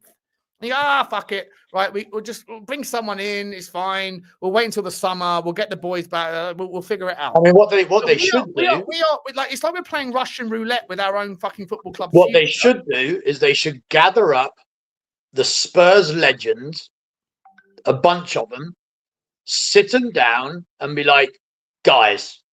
Who? Well, you know who the fucking legends are. Well, tell me your version of them. Everyone from the ones that go around. Everyone from Pat Jennings to Ledley. What do they know about? Sorry, Ledley King. Ledley King was a fantastic footballer. Yeah, I'm talking about just to try and identify who they think might be a valid manager, just to get their opinions. People that actually were footballers. And not just, regular ones, but pretty fucking good ones. Well, I'm not sure about Gary Mabbott-ish, but you know what I mean?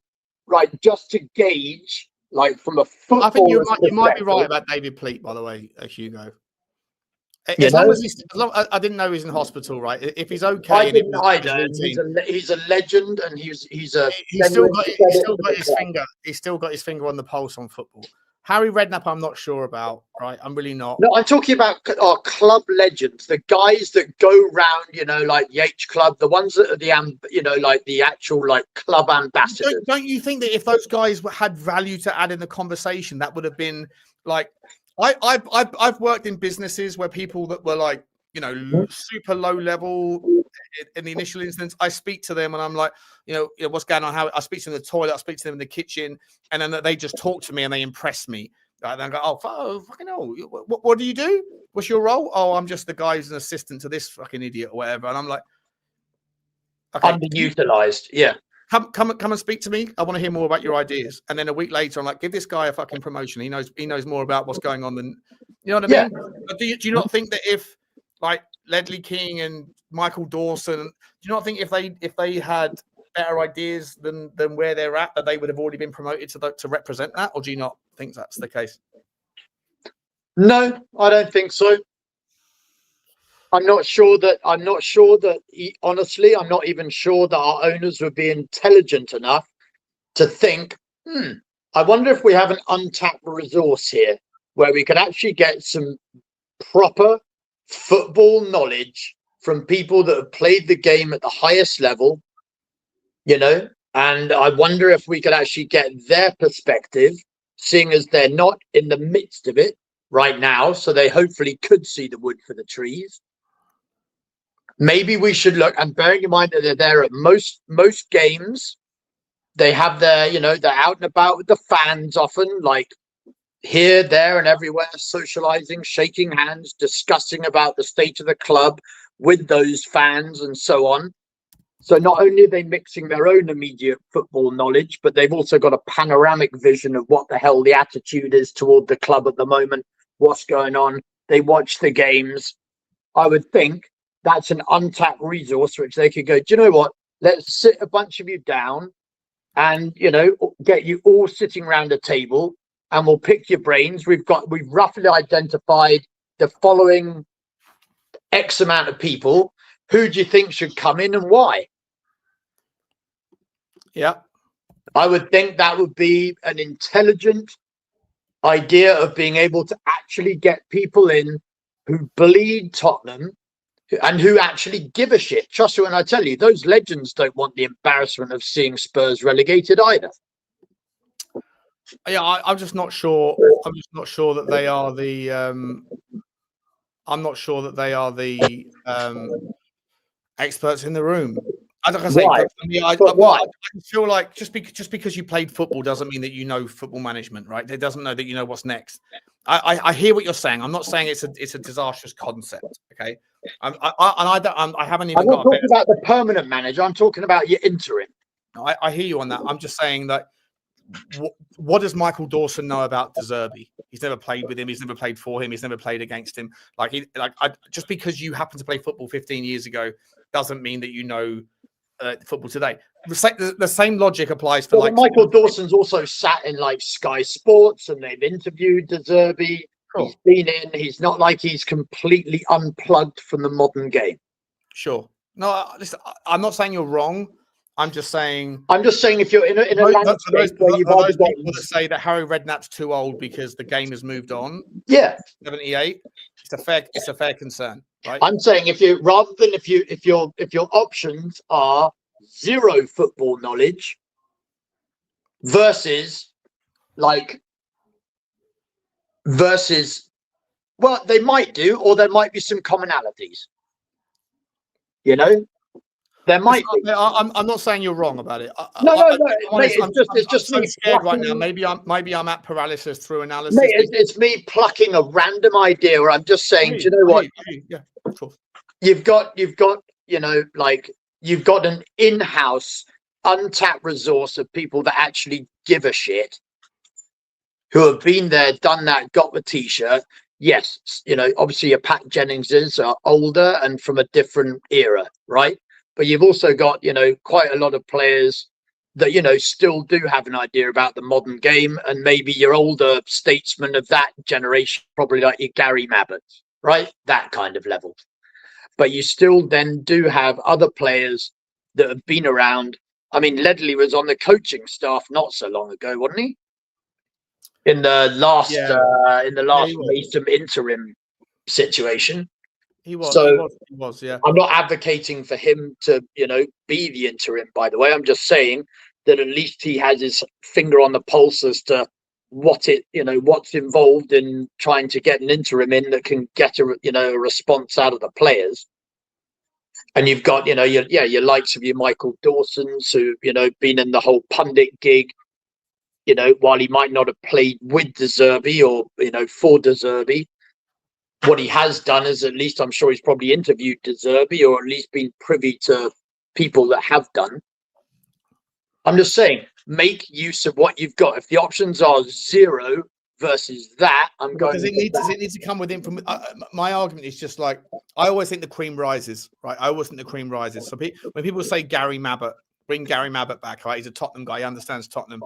I went to the Tunnel Club. I met Gary Mabbott. I asked him, what do you do every day? I said, you a full-time employee of Tottenham? He said, yes. I said, how do they make use of your value? He said, I spend every day from 9 a.m. until 3 p.m. and I phone those that are members of Tottenham Hotspur that are over the age of 80. I said, okay, what does that look like? He said, well, a lot of them have got dementia. And it's basically, I just spent, because I said, okay, wow, tell me more. He said, I was just talking to people, just company a lot of the time. And I was like, I mean, that sounds hard, Gary. He's like, yeah, it's not hard for me. I love doing it, but yeah, it can be hard in certain circumstances. Anyway, fantastic vocation, absolute legend of a guy, unbelievable, like contribution, right? Just unbelievable. I would also make the argument, though, that if Gary Mabbott had some sort of like sensational viewpoints on what to do with Tottenham Hotspur, they probably would utilize it. They'd probably be aware of that. That would filter up, and then they'd make use of him in a different way. I don't know. I mean, you look at Daniel Levy, banned Gaza from the freaking club. Well, yeah. I'm just giving. I'm just my. I hear you, mate. There's no right or wrong answer. All I'm saying is, I'm not saying that Gaza. I'm not saying Gaza is going to be a magic ingredient. All I am trying to say to you is that good decisions are something that have eluded this ownership and this leadership for a very long time. But Hugo, like, I look at the leadership. Big up to you, Eugene. Great to see you, mate. Eugene, can you bring your camera up so that my face doesn't look 4 times the size of yours? Is that possible? I feel like I'm one of those guys on that fucking island somewhere. Was it Easter Island with you can't have your face on. Your face is what it is. Your face is your face. And he's on mute, so we can't hear you, Eugene. Oh, I can hear Eugene. Can you not hear Eugene, Hugo? Nope. Eugene, say something. Hello, Hugo. Nice there he is. Hello, mate. There you go. We'll work that out. Finally, we meet in person. Yeah. How are we doing?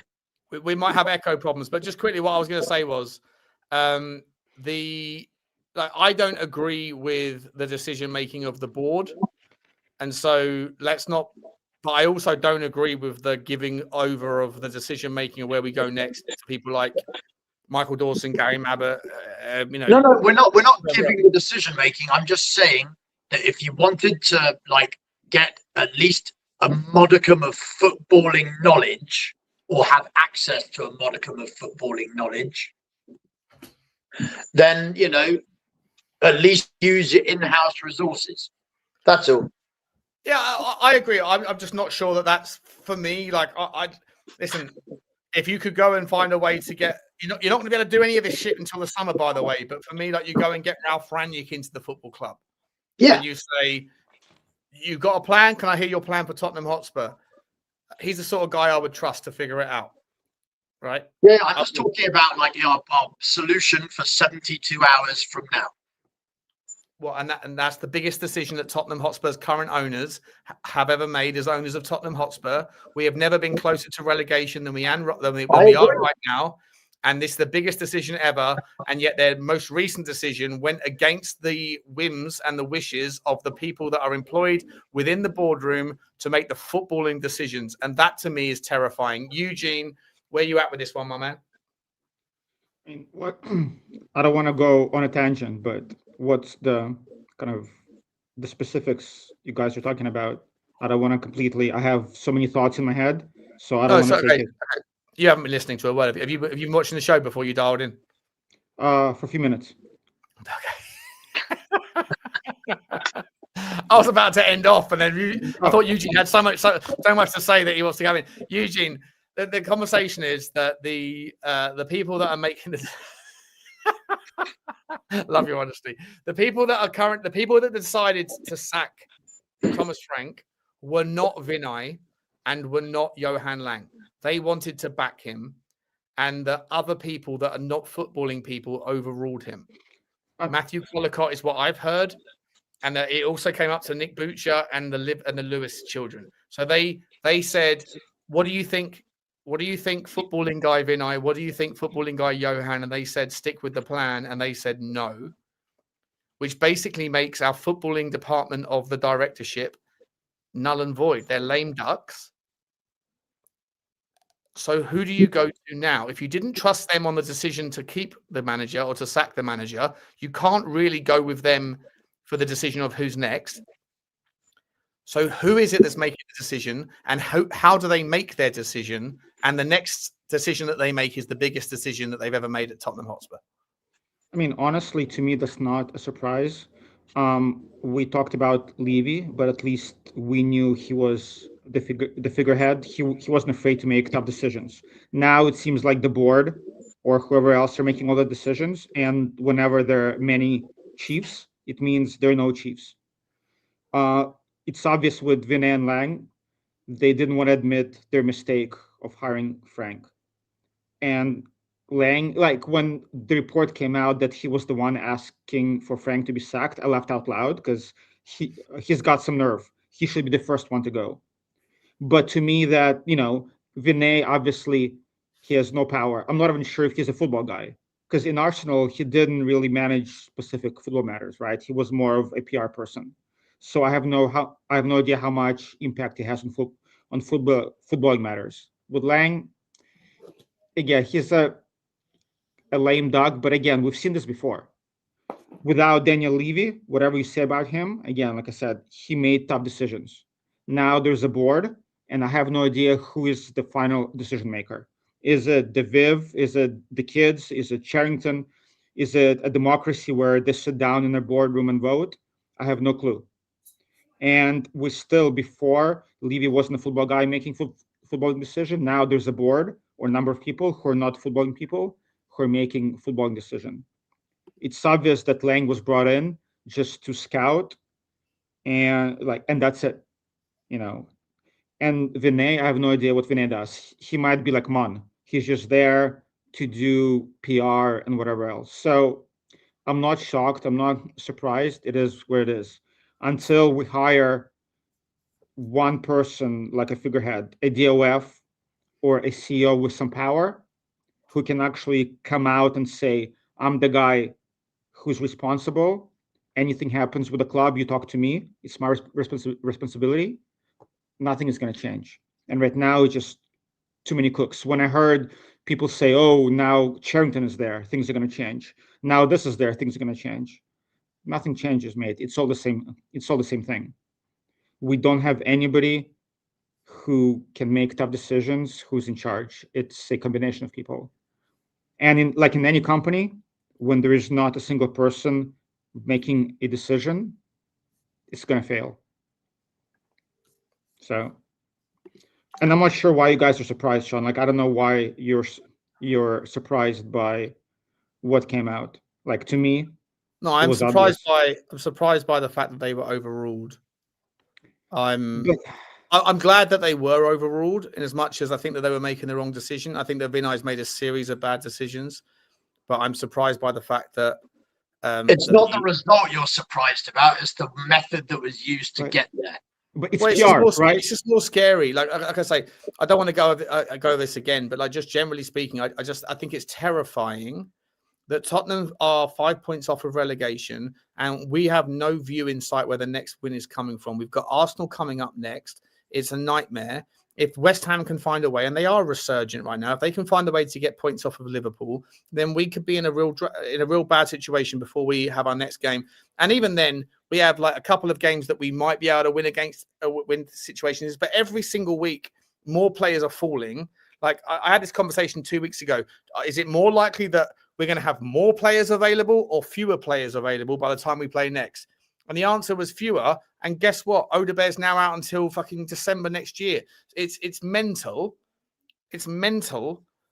And there's nothing we can do about it. There are no options. Sterling has gone to Feyenoord today. He was the only option we could have gone and gotten a free transfer. He's gone to Feyenoord. So we have nothing more we can do with the playing squad. Nothing. But Sean, look, we have nobody. We have nobody in the football club that's a footballing decision maker that clearly has any value or any influence anymore. They've been made lame ducks, mate. We talk about politics all the time, Eugene. They've been made lame ducks. It's like being a president that has you're a Republican president, and the Senate and the Congress has gone the other way. The House has gone the other way. Like, you can't do anything. You're irrelevant.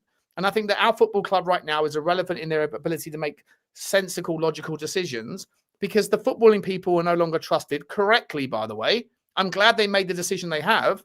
But I'm sitting there going, who is it that's calling the shots? And as far as I'm aware, it's Matthew fucking Collicott and Nick Butcher, who's not even a member of the football club. He's just the son-in-law of Lewis, of Vivian Lewis. It's mental. But Sean, but the decision was not made for footballing reasons, right? If it was, Frank would have been sacked 2 months ago. The decision was made strictly for PR purposes. That's it. It's like in any company, right? Somebody has to take the fall. Not the board meets and it's like, it's a disaster. It's financial reasons. Well, yeah, PR and financial. Like when the fans are turning, when like Talk Sport, when like everybody's laughing at us, they sat down and said something has to be done. They don't care about where, the standings or anything else. Nothing to do with football. It's about looking bad and somebody has to take the fall. And it's always the manager. Right. No, that's this isn't about protecting the ownership. This is about protecting the ownership's revenue. Because Collicott's done the fucking bean counting thing, and he's gone, holy shit, we can't carry on this way because we're going to go down if we do. Well, yeah, but I think it took a non-footballing guy to come to that conclusion. So Vinay and Johan Lang felt like it was better to stick with the plan, Batman, which is even more terrifying. Right. No, exactly. And Vinay's gone about spending the last 9 months of his career at Tottenham Hotspur since he's been here in April, hiring everyone that he thinks. All of a sudden, you're like, well, this guy doesn't know his arse from his elbow around how to run a football club. He's not a number one. He's a number two. He gives him the number one job. The number one's been taken away.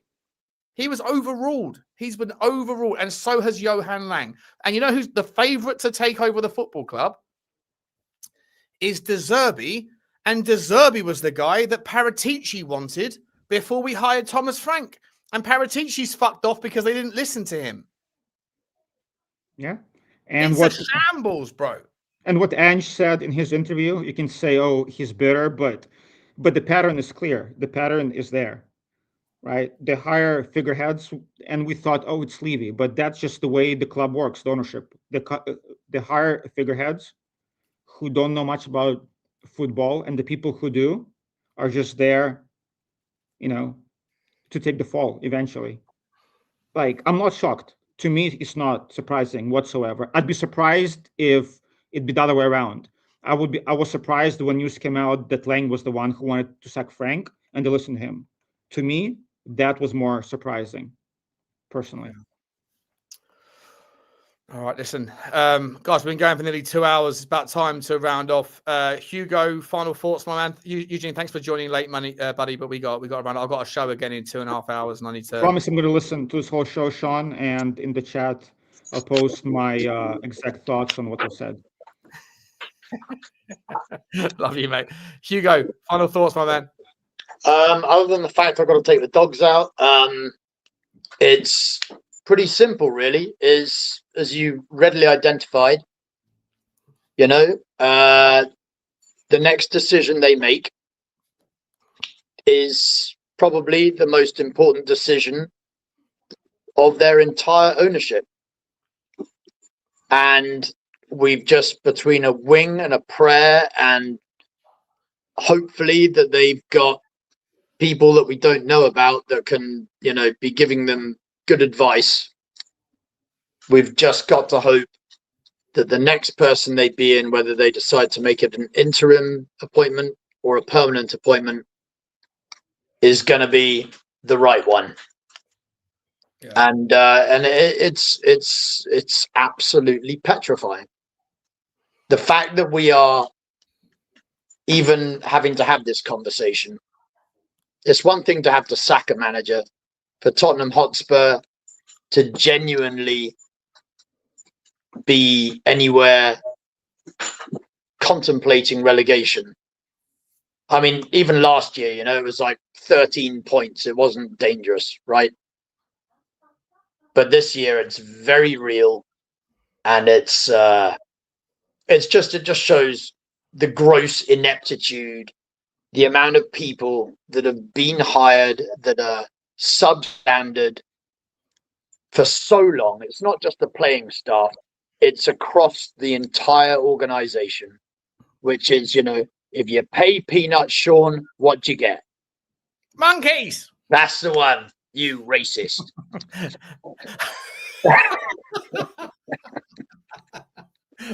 Fucking hell. We'll leave it there. Guys, massive shout out to both of you guys. Hugo, welcome every time. Appreciate everyone. Listen, I'll be back this evening at 8 o'clock over on Spurs 5. It's going to be a wild one because Stel's going to make this all about Ange Postecoglou, but ultimately there are other things we need to talk about, and that was a wild one to finish. Guys, we love you all. Thanks for joining us. Please smash like and subscribe as always. I'll see you at 8 o'clock, and we'll go through it all again.